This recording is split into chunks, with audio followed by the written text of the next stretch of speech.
Hello everyone, Man Faces here, and today we're going to be continuing our factory build. So it's been about a week since I've been back to the factory, but the guys, they've been really hitting it hard. When I went and checked the workshop, there was tons of scrap available to us, so we're raising up our happiness steadily, and I think this is actually going to work out pretty well. So now that we're getting all this free junk, we got to find a way to manage it. So in this episode, what we're going to be doing is we're going to be setting up a sorting system with conveyor belts. And we're going to also talk about how to pull things out of the workshop. Pretty good stuff. I think you're going to find it pretty interesting. I know I did about pulling things out of the workshop, so stay tuned. Alright, so the first thing you do is you have to locate your workshop. Now, what we're going to be using is called a vacuum hopper. Now, for me, being at the Starlight Drive-In, I had an external workbench, so I kind of had to find a good place to set it up. And as you can see, all you have to do is butt up the vacuum hopper to the workshop or the workbench, and then it'll be able to pull items out of the workbench. Now, be warned that some things don't come out of the workbench very well, namely large weapons and certain pieces of armor. So I highly recommend that you clean out your workstation or your workbench before you start this project. Otherwise, you're going to have weapons and armor falling all over the floor, which is no good. Okay, so what we're going to do is we're going to use a series of conveyor belts and other items to go on ahead and flesh out our system, but I'm not going to waste you guys time on that. So what I'm going to do is I'm going to go on ahead and mock up the setup, and then I'm just going to explain my choices a bit. Alright, so we have our vacuum hopper in position.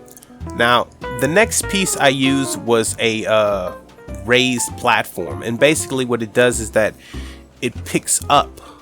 I'm having to do post commentary, guys. I had some issues, forgive me. Anyways, the conveyor belt lift, which requires 2 power, will raise up our scrap high enough so that way it can fall gently down on the machines that we want it to.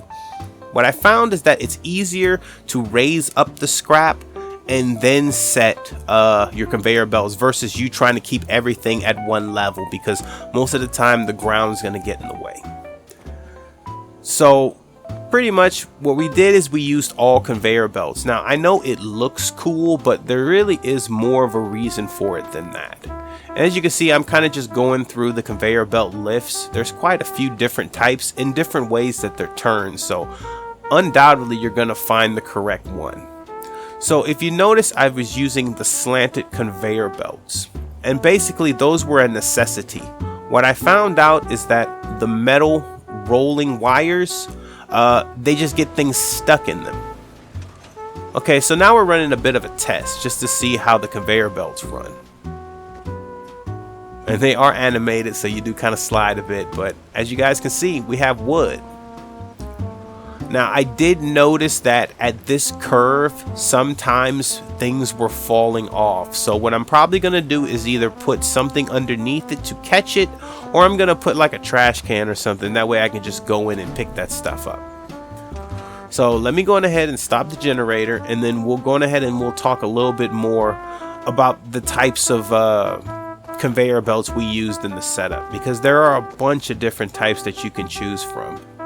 So at this point now, I'm just showing you an example of the downward ramps you don't want to use, and namely because things just get stuck in them. If you can see how it has the slats in the rollers, things like ingots and magazines, they tend to get stuck in that. So I had most of my setup totally backed up for a good while. So just good tactics to go on ahead and keep the build streamlined. So now what we're going to do is we're going to try to go on ahead and place our sorters.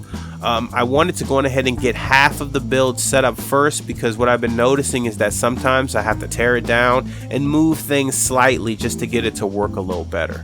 So we're going to go on ahead and explain the sorters, and then we're going to go on ahead and see this whole thing in action. Alright guys, so at this point I want to go on ahead and explain the difference between a sorter and a component sorter. A sorter basically sorts things by the item. So If you're looking for a military grade circuit board, you put a military grade circuit board in the sorter, and it will only accept military grade circuit boards. Now, a component sorter is a little different. Let's say you're looking for circuitry, so you place one circuitry inside of the component sorter, and what it's going to do is it's going to go ahead and pick up the military grade circuit boards, but it's also going to get anything else that has circuitry in it, which is really good for me because I'm needing a lot of copper to boost my ammo station. So I'm going to go ahead and go with the component sorters for this build. I just find them a little more versatile. Now, what you can do is you can go ahead and set the component sorters up with items that you're looking for, and we'll do that a little bit later. Just for now, we want to go ahead and just get the basic design set up. Okay, so those right there are called conveyor storages, and basically they work like a chest connected to a conveyor belt. So once the item is sorted in the sorter, it will automatically be stored inside of the conveyor storage. And as you guys see, we're having a little bit of problems here with it all meeting up, and that's just kind of what I was saying, is that because the machines are only one way and they only connect a certain way, you kind of got to go out of your way to make them work. So basically what I'm about to do now is I'm going to go ahead and extend the platform a little bit, and I'm going to make a huge mistake that I'll end up having to fix a little bit later, but I'll let you guys check that out. So we're ready to go ahead and get our components sorted. So I've taken a few pieces of junk out of the workshop, namely some copper, a little bit of fertilizer and oil. I got some steel, I got some gears, and I got some screws. And basically, it doesn't matter how many you put inside of the component sorter, it will just sort all of the components. Okay, so now what I want to talk about is how the component sorters kind of work on a tiered system. So let's take a light bulb, for instance, which I believe is steel, glass, and copper. Don't quote me on that.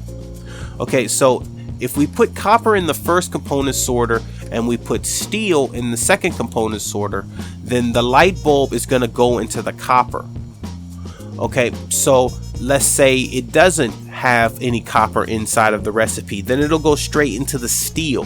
Now, if it doesn't have any steel, then it'll continue on down the line, going with oil, wood, fertilizer.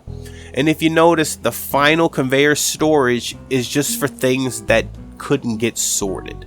And I'm pretty sure you're going to end up with a good bit of that stuff.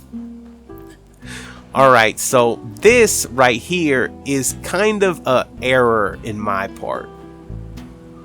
Yeah, I'm sitting there, I'm waiting, trying to figure out what's going on, but I ended up moving the vacuum hopper away from the workstation and just got totally messed up. So what ends up happening is I have to move it again, but in order to do that and not have to do it all over again, I press the select button and I hold it. That way I pick up the entire structure, and then I can pretty much move it around as I want within reason, because you guys all know how the settlement system kind of works with snapping.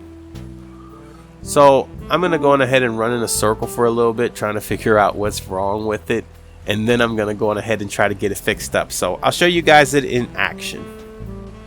Alright guys, and we've done it.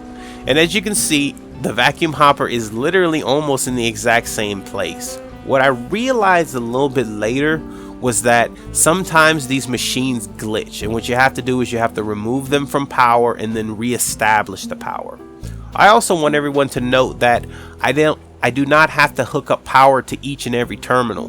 One terminal or one machine will spread power through all the conveyor belts, which I really like because I honestly did not want all those wires. And if you notice, they make a cool little ding sound when they find something they want. Now at the end down there, I ended up having to change it yet again because, as you can see, they're sunk into the ground. But that was no biggie, and that was some stuff that I could do on my own. So what do you guys think about component sorters and the new factory systems? Are you finding them as enjoyable as I am? I hope so. Me personally, I I'm going distance with these, namely because what I want to do is be able to consistently make a constant set of armor and weaponry for my settlers. And this is probably about the easiest way I can think to do it, because yeah, I could fly all over the world buying that stuff, but I'm a busy man. I just don't have time for that.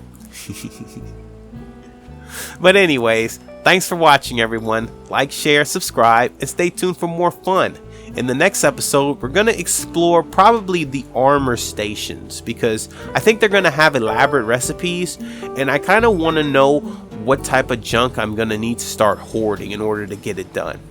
So, until next time, thanks for watching, guys. Take care.